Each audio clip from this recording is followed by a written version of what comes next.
All right, so first things first, I want to thank you guys for being a part of this presentation for me.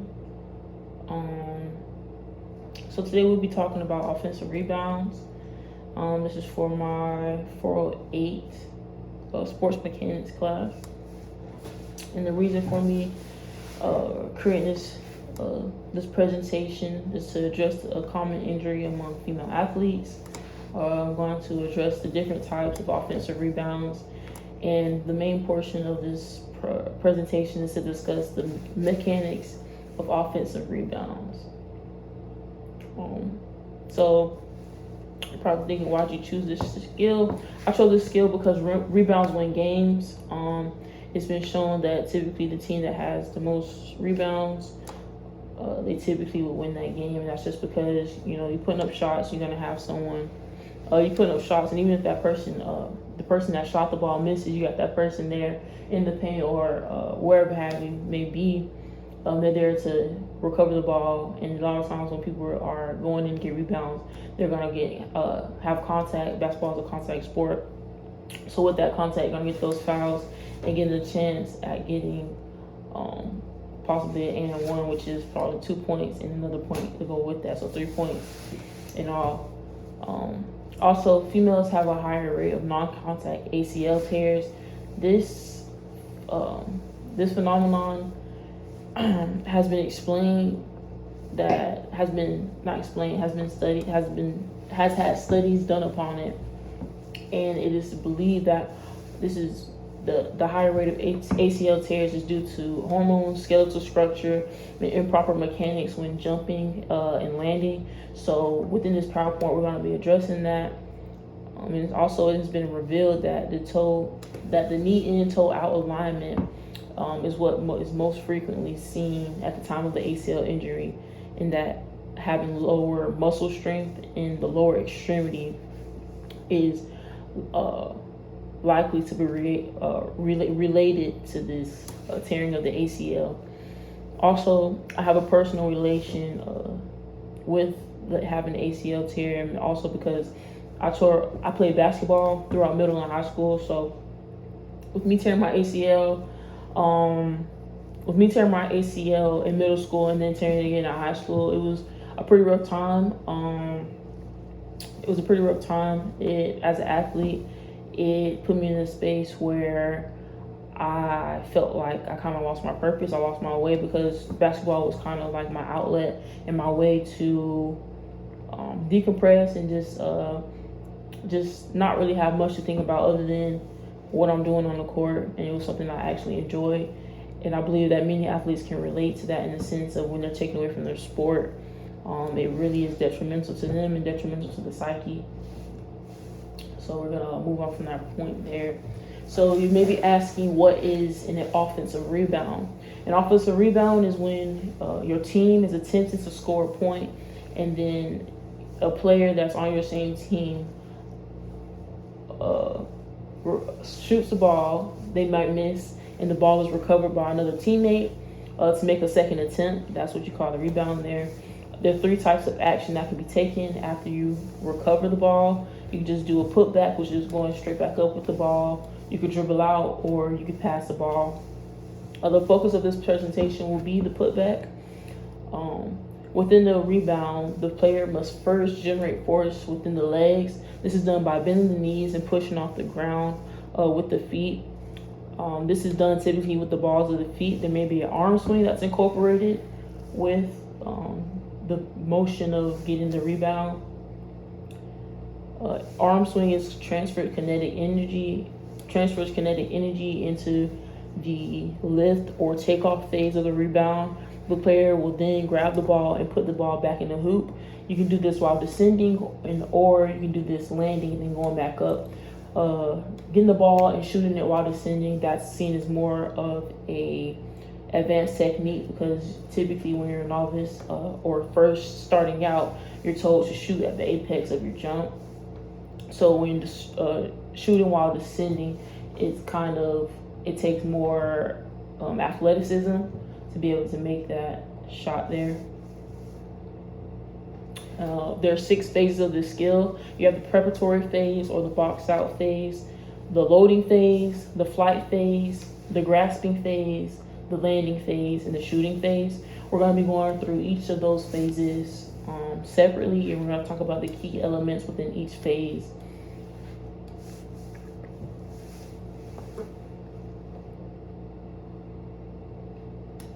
So with the preparatory phase, or the box out, the athlete is attempting to get around the defender and create space to secure the ball.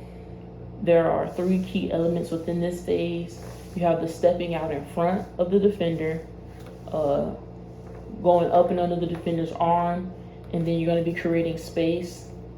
That can either be putting a forearm or a hip on the defender.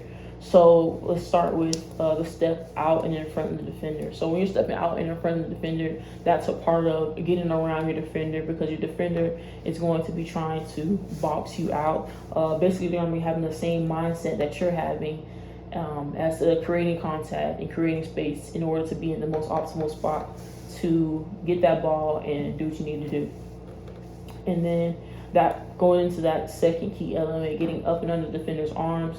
So with the box out, typically you're going to have your defender trying to, you're going to have your defender trying to be able to feel where you are while simultaneously looking at the flight path of the ball and seeing approximately where it's going to be going. So they're going to have some type of point of contact on you, and that's what you're going to be going up and under. Some people, they prefer to do the over the top and down. Either way can work. With basketball, it is more so with little things like this, it's more so what is more comfortable for you to do when in terms of getting around your defender. And lastly, creating space. Like I said, you either put a forearm there or a hip there, or you can do a combination of both. It is essential that these movements are explosive and big in order to cover the most area. This phase and these steps are important because it is a prerequisite to be in the most optimal spot to secure the ball. Strength is required to overcome the outside forces of the defender because, like I said, they'll be having the same mindset of getting out in front. And being big is to have a wide base of support to increase stability.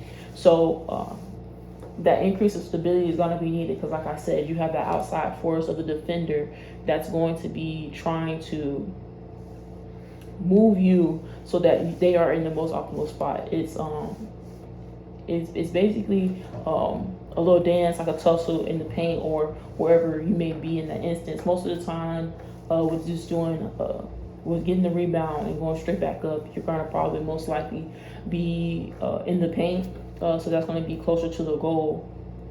So with that being said, you're gonna have to be strong and stand firm. You want to be more so like a brick wall. You don't want to be able to be moved easily, and with being explosive and being big, you want to be able to cover the most amount of area, because if you're being slow and lackadaisical and you're not really trying to get that ball, you will be beat. And it's a matter of who's the quickest, who's going to be the quickest, who's going to be the strongest and have the most power to exert in those moments. And that's going to determine who's going to be in the right spot at the right time to do what they need to do and deliver. Something I didn't touch on about this preparatory phase is that you must,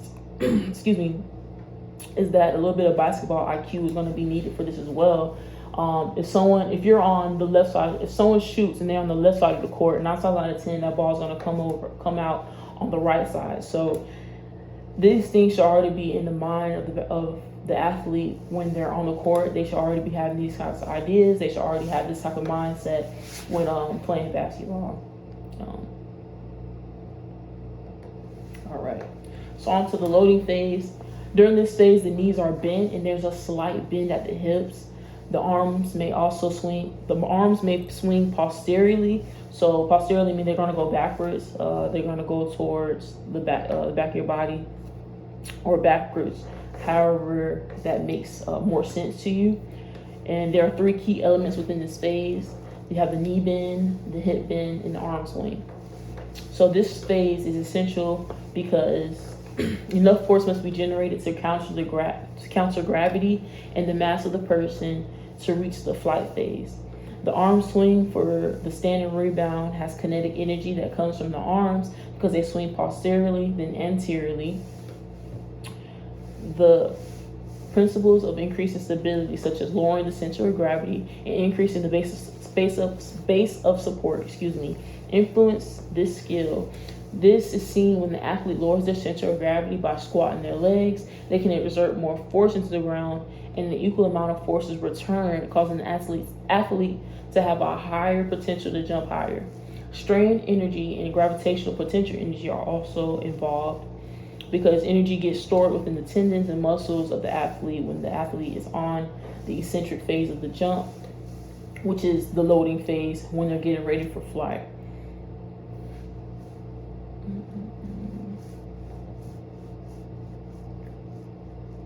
So within the actual flight phase, excuse me, let me grab my charger.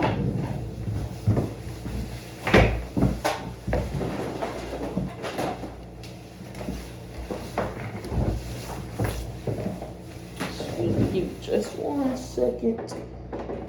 Don't want the computer to die on us here. Alrighty. So within the flight phase, this phase is characterized by pushing off into the ground, by extending the legs and bringing the arms anteriorly. So you're going to bring the arms to the front at this phase. There's 2 key elements to this phase. You have the push off and the arm swing. As I've stated previously, the athlete must have enough power or explosiveness to overcome the forces of gravity to jump high enough to grab the ball. Instability occurs when the athlete is in flight and fully extended, because at this point, the athlete would not be able to counter outside forces, such as another person coming in contact with them. Also, there's angular momentum the angular momentum of the arms may be countered with the legs moving posteriorly. And trunk rotation may also occur if the ball is not coming straight towards the athlete, so the angle of the body is manipulated to meet the goal of getting the ball. So with this is to kind of better paint this picture. So for instance, say if you have your athlete and they squat down and they jump up and they're in the air, the ball is not going to always come directly straight towards the athlete. So there's going to be a little bit more athleticism needed for this. So if the ball's coming down a little bit farther over to the right, the athlete may have to turn their body or twist their body a little bit more to be able to get that ball and to meet their goal of getting the ball and being able to go back up. And I want to touch on this idea of when the athlete jumps up and they have this angular momentum, and when the arms are going forward and they're going anteriorly, typically there's opposite reactions going on. That's a common theme within the mechanics of the body, or with anything really. There's always going to be an opposite or equal reaction occurring. So when the arms go anteriorly and they're going up, you're going to have your legs going posteriorly. And there's also going to be a weight shift that occurs from within the feet. So the feet are going to be, so when your feet are typically going to be flat, and then once you bend down and you went from the loading phase and you go into the flight phase and you actually get to that push off point, the weight of the body is actually shifted to the balls of the feet. And that is how you get that push off there. Excuse me.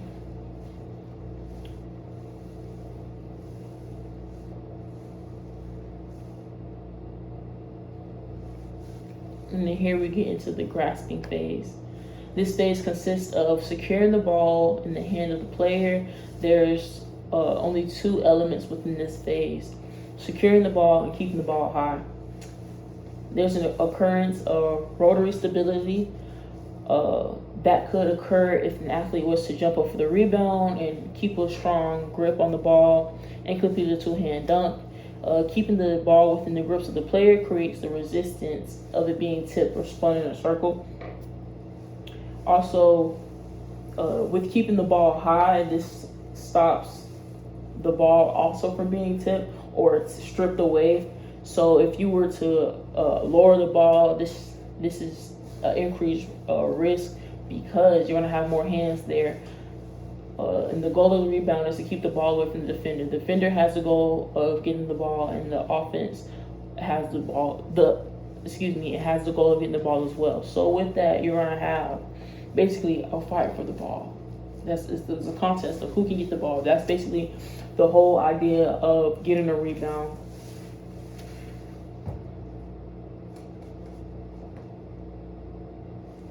And then we come into the landing phase. Within the landing phase, the athlete is descending, keeping the ball high. Is descending and keeping the ball high and coming back in contact with the court. The athlete should still have a firm grip on the ball and anticipate outside forces to be enacted on them by the opposing team and defenders. There are 4 key elements within this phase. You have the point of contact with the court, bent knees, a tight grip on the ball, and keeping the ball high.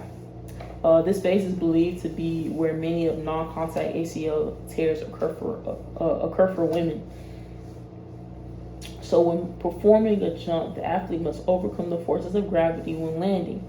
The athlete must lessen these forces of gravity plus their mass when landing by distributing the force equally. By landing with a bent knee and having good alignment of the joints in relation to each other, it could be thought that the athlete experiences rebound because the muscles are contracted, and lengthened.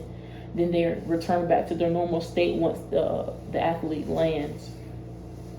Anderson and Pandy stated that strain energy stored in the elastic tissues came primarily from the gravitational potential energy of the skeleton, as the more proximal extensor muscles were stretched during the downward phase of the jump.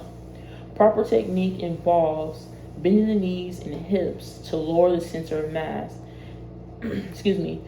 Using the balls of their feet and ensuring the knees are aligned over the toes. And you're also going to make sure that the knees are aligned with the hips.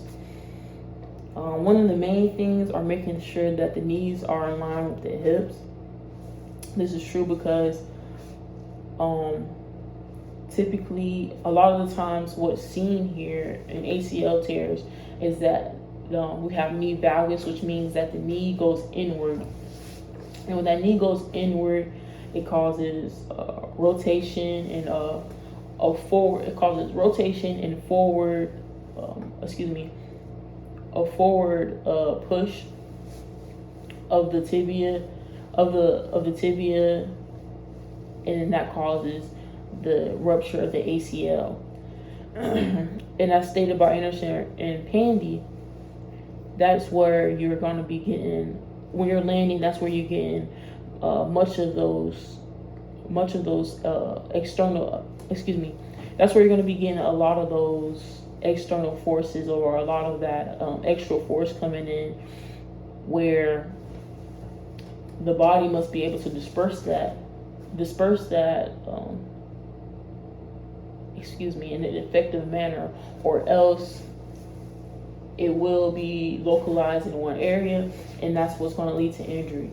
I'm not saying that by any way or means that you can stop any injury within a sport, because that's not going to happen. In any sport that you're going to be a part of, any sport that you're doing, there will be injury due to the fact that the athlete is exerting themselves to the fullest extent, and they're working hard. So there's going to be some type of injury. But with this type of knowledge, this is all hopes to mitigate these issues from happening, or lessen the occurrence of them from happening at such great rates.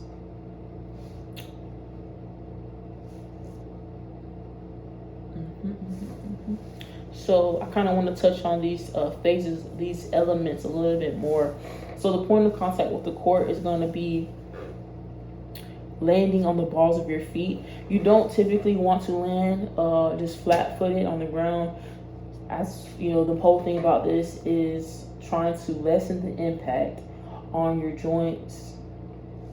So you want to land on the balls of your feet, and you want to try to land as softly as possible. You also want to attempt to keep the knees bent, and you also and like I said, you're going to keep the knees bent, and you're going to keep the knees in line with the hips. And then having that tight grip on the ball, that's going to ensure that you're not getting the ball stripped. So with that tight grip on the ball, you're going to use your fingertips to really dig into the ball and hold on to that thing tight, and keeping the ball high, keeping the ball at least at like a forehead height. That's a pretty good area to have the ball. Once you start, the lower down you drop that ball, drop it down like towards your waist or drop it down past your chest, you're going to have issues there. Is a likely chance of it being stripped away from you, and then boom, you got it.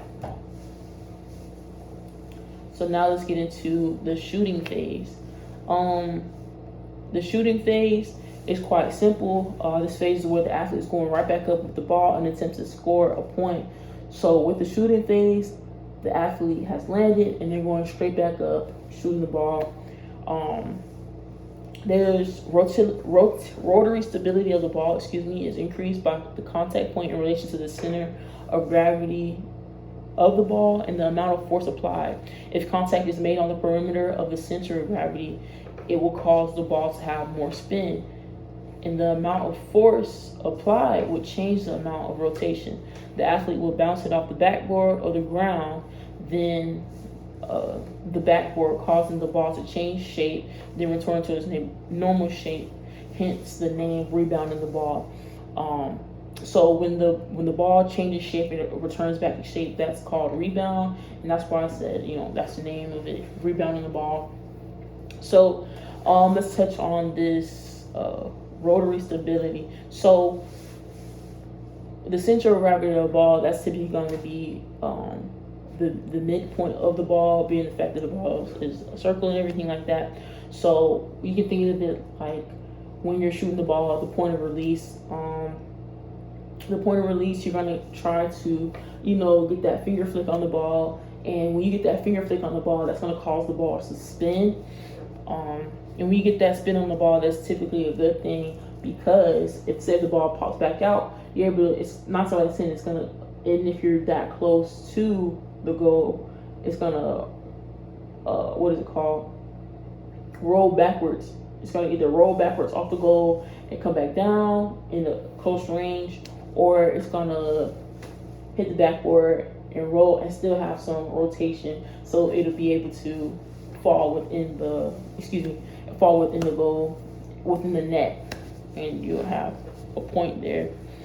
And that's pretty much the phases there. So we're going to look at the skill as a whole, and I have 2 video links here that we can look at.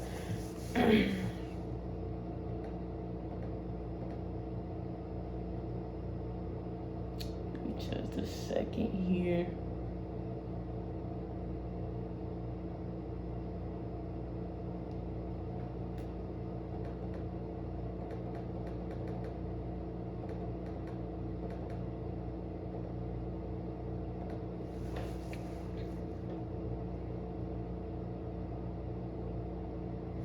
So here we are. Oh snap. Oh wow. Don't look at that. Give me just a second. Get my technology. That was running a little slow, it's laggy.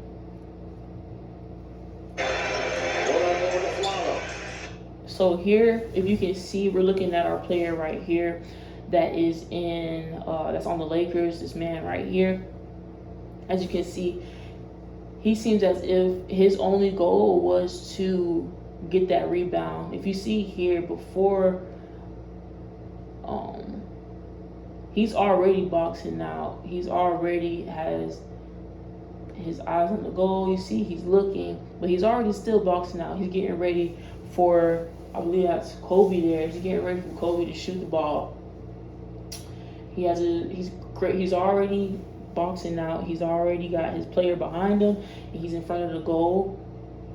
If I want to play this up, you see he's backing him up. He's making sure that he has space to do what he wants to do. He's seeing that his player is right in front of the goal. So 9 times out of 10, that ball's gonna bounce off right there and go to him perfectly. The ball goes up. And if you kind of pay attention here, you can see every time he jumps up, he's landing softly. He's not landing with the dead foot. He's landing on the balls of his feet here. That's one of the main reasons I want to show you guys this video, and also see that he keeps the ball high.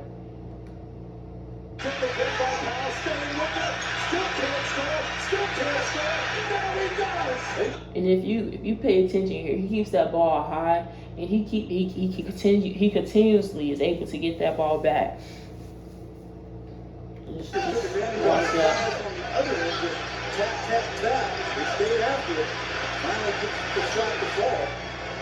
Okay, so that's that video there, and then I want to go over and show you guys this other one here.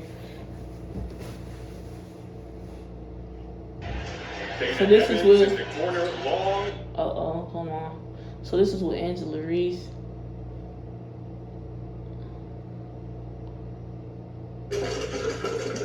Something. Oh man. My connection is very slow right now. Let me try one more time. This one is a little bit better video, so I want you guys to see. As you see, she's already creating space. Even with her being like taller, you see she puts a hip on her. She's reaching all over her, but with her having her hip on her, she's able to create space. Give her a little push, get back, get up off of me. Give her a little push, she's able to put that ball right back up. Even though she did bring the ball back down, if you bring the ball back down, if you do a little power dribble, back them down, you're fine. And then the player, she's on the back of her. So if you have your player to the back of you, 9 out of 10, if they're swatting at that ball, they're gonna hit skin. You're gonna get a chance to do your free throws and get 2 shots, regardless. But she executed this nicely. And I'm gonna show one more time. And that was a beautiful, perfect offensive rebound right there. So that's that. So to conclude this presentation, I like to just reiterate that offensive rebound is when your team is attempting to score a point and a player attempts to score, your player misses, and the ball is recovered by a fellow teammate. To make a second attempt. There are 6 phases within this skill, each of which contain their own key element. You have the preparatory phase, loading, flight, grasping, landing, and the shooting phase. Within each of these movements, it is very important that these movements are explosive and big, because like I said before, you cannot make an offensive rebound and move very lackadaisically.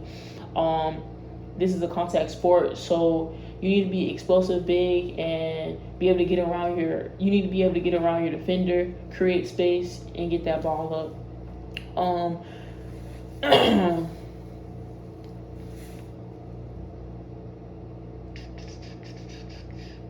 Yeah, and that would conclude my presentation there for you guys.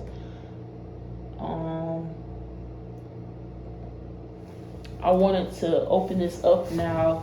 If you guys had any questions, wanted me to explain anything further at all.